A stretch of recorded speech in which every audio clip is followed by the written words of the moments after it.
Hey, welcome to the James Show, News Talk 820 WBAP, now on FM at 93.3. Where do I sign in for one of these right-wing death squads?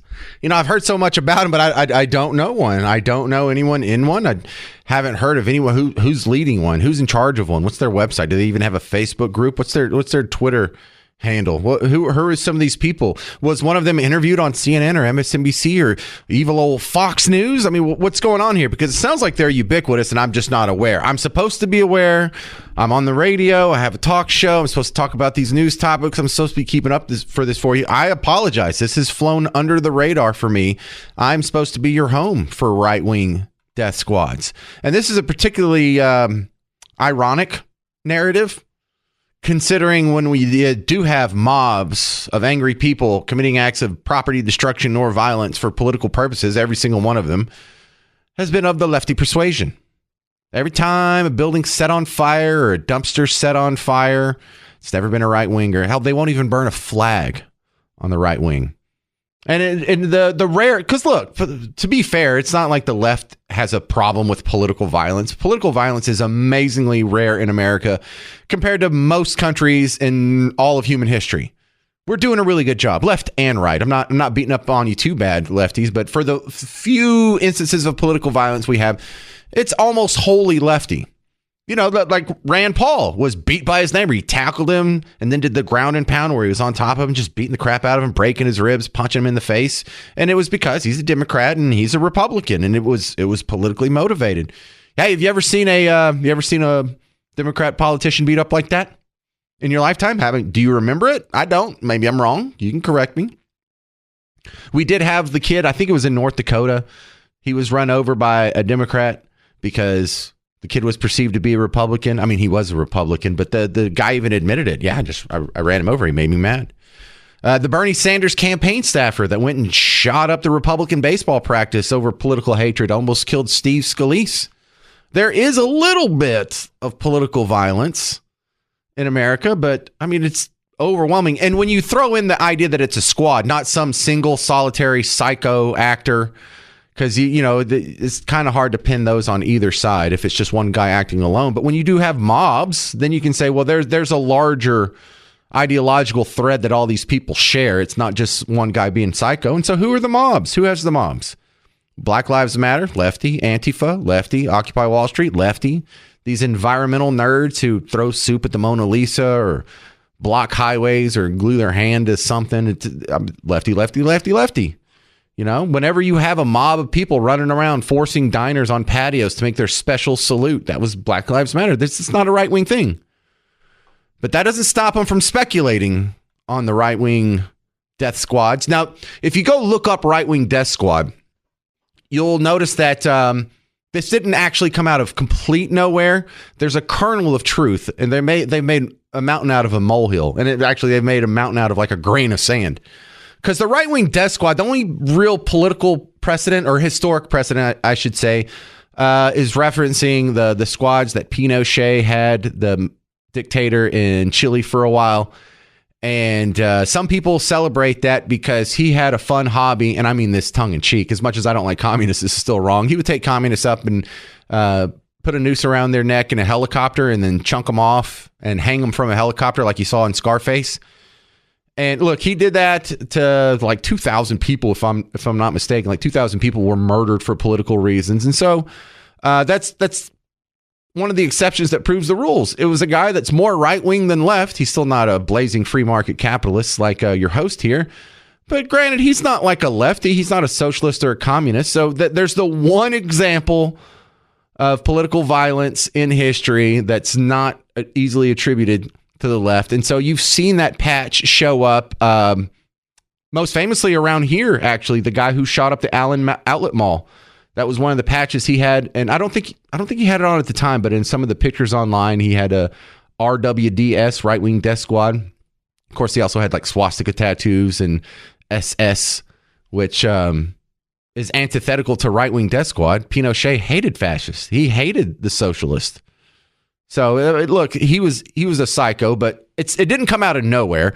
And then there was another. The other example I found is one time at one rally, there was one guy in the Oath Keepers who had a RWDS patch, And he was asked about that, and he's like, yeah, I'm a big fan of Pinochet. And they're like, well, this other crazy person had that patch too. He's like, all right, well, then if it's going to be associated with that, he even disavowed it.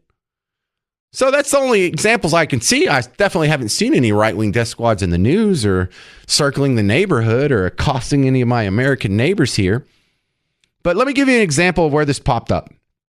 Because on Monday, the Supreme Court ruled that in Trump's immunity case, that for official acts, Trump deserves to be treated just like every president from all of American history up until this point, because he's the first guy where that was challenged, where they actually tried to charge him with crimes for acts that he did as president. And so then this myth has emerged that, oh, well, if he can get away with anything he wants while he's president, then he could just assassinate his political opponents, and we should all be scared because he's evil. He's Hitler. And this is a president who has activated pro-Trump paramilitary groups that wear insignia and T-shirts and hold placards celebrating literally right-wing death squads. Right? This is a president who has talked about absolutely using the Justice Department to go after his rivals. Yes, look out for those right-wing death squads.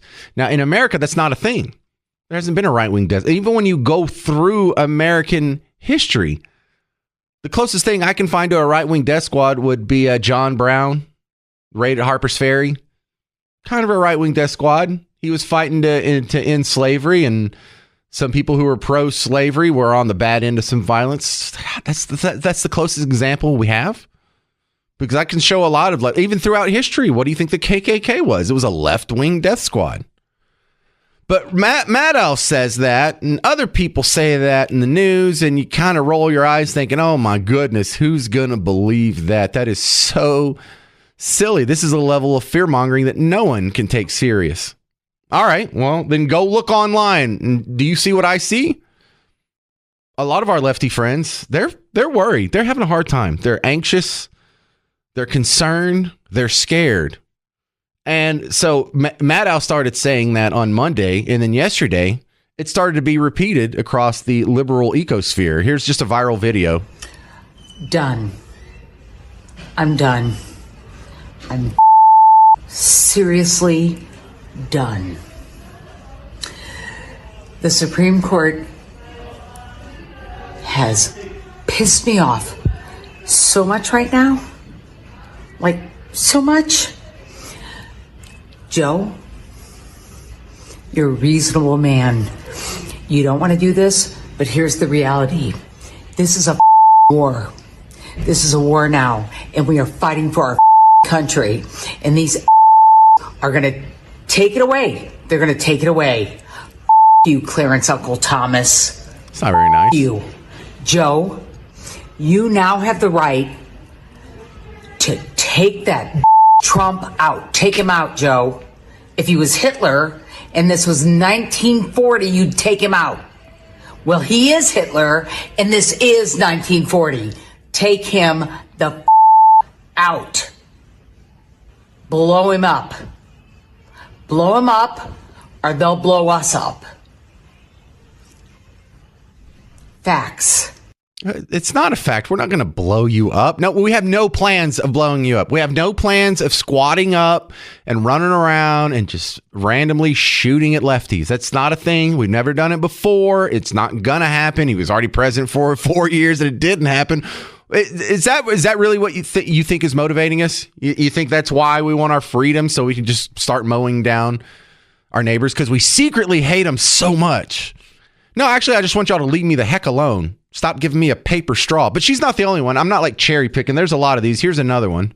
So the Supreme Court ruled that a president has complete immunity for any act they do in their official capacity as president. And Joe Biden is still president. And the Supreme Court is counting on Joe Biden to continue to be the good man that he is and not abuse what they have just given him. But personally, I think Joe Biden should go full Monty on this. I mean, in his official capacity as president, maybe he could just disband the Supreme Court or unalive Donald Trump. I mean, he'd have complete immunity. He's president, right? That would certainly solve a lot of our problems. Y'all need to calm down. I think that they really think that the other side of the aisle is a bunch of Nazis and hates them and we're looking to kill them. Just so you know, we're not. If they're for the 20 to 30% of my audience that's lefty, we don't want to kill you. We're not going to squat up and run around with AR-15s and just start spraying bullets. I mean, believe me, if no one has shot up a drag queen story hour yet, I think you're pretty safe and we're pretty civil on the other side. You don't have to scare the crap out of yourself. This presidential immunity is not the end of the world. Every Supreme Court decision that doesn't go your way doesn't mean death and destruction and you're going to be oppressed and we're just headed straight to the Handmaid's Tale. Maybe we just like free market capitalism. Maybe we're not a bunch of bloodthirsty murderers. Just throwing that out there. Calm down. We don't hate you. We don't want to oppress you. Simmer down. Coming up next, entertainment news with radio legend Pugs Moran on The James Show. News Talk 820 WBAP, now on FM at 93.3.